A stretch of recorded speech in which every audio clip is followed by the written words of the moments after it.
Plan to stop for fuel and lunch in Roanoke, Virginia. Sign just said 114 miles.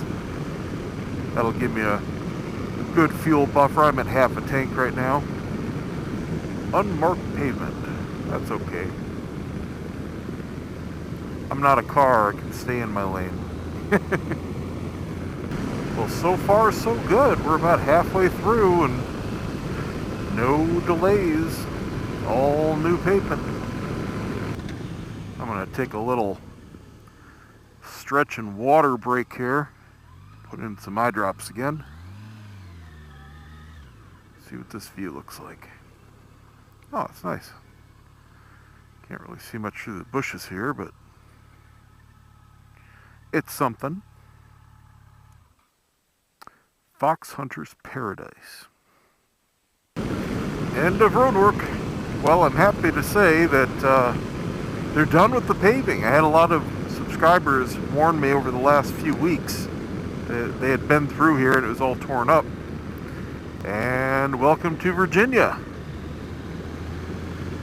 So they're not done with painting yet. I'm sure they'll still have some closures while they do that, or at least some delays and one-lane go-arounds. But brand new pavement. It's complete. And that fully takes care of. Remember when I said that the roads were better in Virginia? Because that section that they just repaved was pretty bad a couple of years ago when I last came through going the other way. That means the whole Blue Ridge right now in 2017 is pristine. Next time I stop, I want to try and remember to check my tires just to see what the profile's looking like. I can almost start to feel the center flattening out a bit. They've got a few thousand miles on them. I'll have to double check my maintenance log here on the phone to see what mileage I put the set on. But I know I ate a lot of it up just on the ride up here. It kills them every time. I just noticed it a bit in the transitions, just starting to lean. Doesn't quite want to tip in like it did even a few days ago before I left. I think I'm going to try a different tire next time. I've been putting on sets of these Michelin PR4 GTs and I'm happy with them. There's nothing wrong with them. They are rather expensive, about $450. They've been going up in price too the last couple of years. But now they've got some really good competition. It used to be, if you wanted a high mileage, top performing sport touring tire, well, it was pretty much the only choice. There were others out there, but they had some pretty big compromises. But now, there's at least two others that are reporting comparable mileage and even a little bit stickier grip. So I think I'm going to try the Road Tech. I think they're called the 01s, the brand new ones. They replaced the Z3, I believe. I think they're called Road Tech 01s. And they're about $100 cheaper a set, which I'm not that concerned with. I don't buy tires based on price. But mileage reports are about the same or even a little better. And in dry and wet, it's supposed to be a little bit stickier. So they're worth a shot. Flipping around real quick just to this interchange because I saw a fuel station right there, and you know what, I may as well gas up so I don't have to deal with any unexpected detours like I did last time trying to find fuel. Never hurts to have too much. Man, I can tell I gotta lube stuff up from running in all the rain. My kickstand doesn't want to quite spring back up all the way. That can be a little concerning because there are sensors on there, and if it detects your kickstand coming down, it shuts off the engine. It's not that bad yet. It still holds up just fine, but it doesn't go doing like it used to.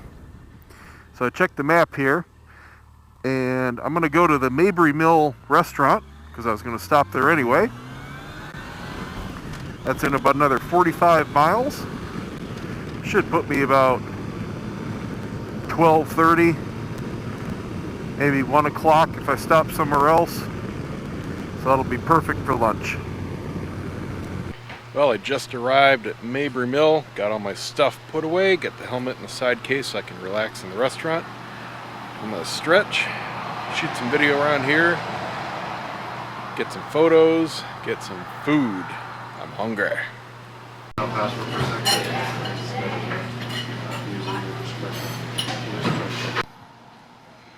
Woo-hoo-hoo. What a mess. And I washed this off this morning before I left. Oh, she is dirty. Yow. Clean on the sides though. So, tires. Let's see here. Oh yeah. Definitely starting to flat off. Definitely not done yet though. Oh yeah, well, down to the wear bars. That's for sure. I knew they'd be done by the end of the trip. Still a good bit left on the sides here. They're cupping pretty badly. My last set did the same thing. It's indicative of the tires. Big ridge on the, I guess that would be leading edge of the sipes. It's all rolled up and then it's chamfered down. It's just the way they wear. They ride fine. Let's look at the front. See, pretty much the same thing. You can see it clearer here, how they're rolled up. A little more tread left in the front, but not a whole lot. Also done. There's a wear bar right there, so not quite down to it, but I mean, less than a business card thickness left. So mileage-wise, I checked my log and I replaced these just before my last trip up at 15,300. And we're at, remember I got to add 2,000, I'm at 22, call it 8. So that's 7.5 so far. That is not bad considering I run them hard.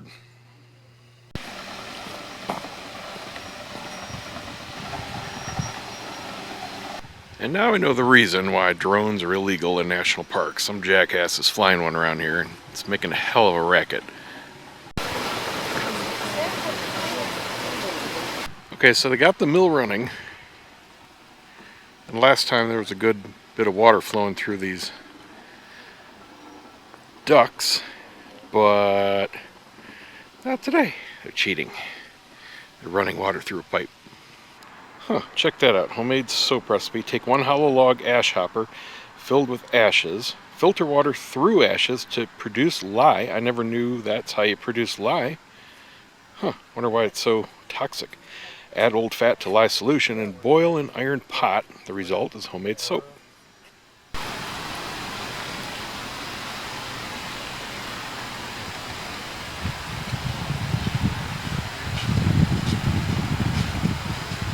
Well, that was cool to see, but wow, it's getting hot. It's got to be 75, 77.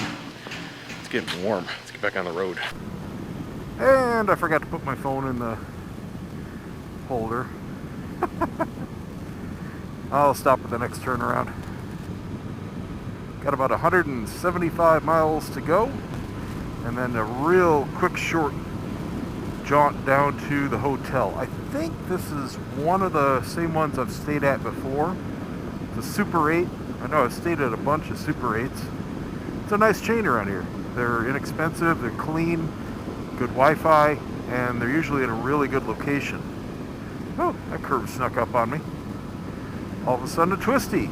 There's about a 50-mile section there, pretty much from the mill south, 20 or 30 miles into North Carolina, where it's pretty tame.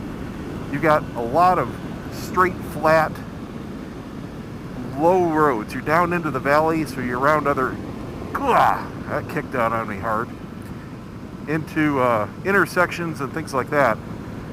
Lots of passing zones, lots of farmland, but not exciting at all to zip through if you're into curves. We won't have it quite that bad for the rest of the stretch. And if you continue past that onto Skyline Drive, it goes straight up, pretty much runs the ridge of the mountains. And it's not very twisty either. You do have better views. And one note, bring cash for the toll. The Blue Ridge is free. It's a national park and there's no fee, but there is a fee to go through Skyline Drive. I can't remember how much it is. It's only like $3 or $5, something like that, at least for a motorcycle. So we've got 163 miles to go. That means I'm right at mile marker 163. And it's putting me in about 6 o'clock without any stops. So that's absolutely perfect.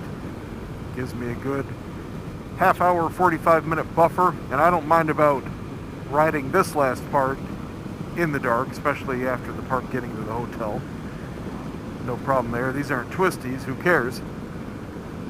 I'm seeing more cops in this section.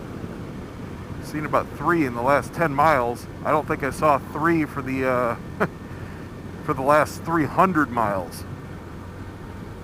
So beware.